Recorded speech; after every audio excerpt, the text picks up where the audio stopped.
নমস্কার বন্ধুরা, কুমকুমের স্বপ্ন পূরণ চ্যানেলে সকলকে স্বাগত। আশা করি তোমরা খুব ভালো আছো, সুন্দর আছো, সুস্থ আছো। তোমরা খুব ভালো থাকো, এটাই আমি ঈশ্বরের কাছে কামনা করি। আমি দেখো এই গরমের মধ্যে আজকে এই বাজার করতে গেছিলাম। বাজার বলতে আমাদের ঘিটা শেষ হয়ে গেছে, আমার ঘিটা নিয়ে আসি। ঘিটা আনতে গিয়ে একটু টুকিটাকি বাজারও করে নিয়ে আসলাম। দেখো তোমরা কী বাজার করলাম আমি।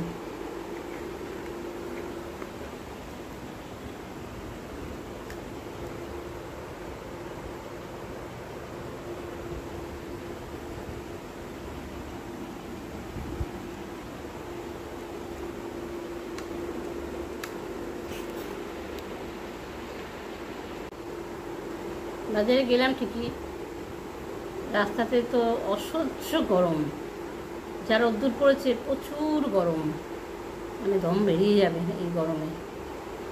রোদ্দুরে তো আমি বেরোই না খুব একটা, রোদ্দুরে বেরোলে আমি অস্থির হয়ে যাই।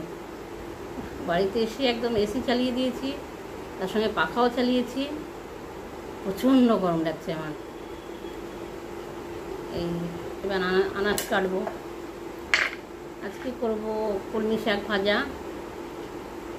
পটল ভাজা, আমের চাটনি, ডাঁটা আলু বড়ির তরকারি আর ডিমের অমলেট।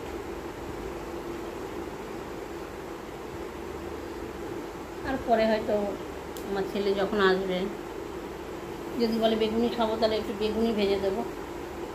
বেসন আছে, বেগুনি আর বেগুনও আছে।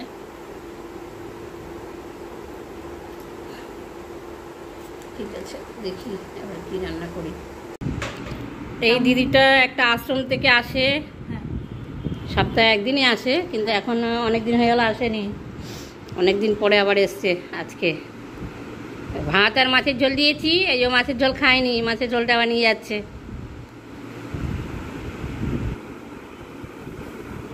সপ্তাহে একদিন করে আসছে, আজকে এসছে অনেক দিন পরে, 2 সপ্তাহ পরে মনে হয় এলো, অনেকটা দিন পরে।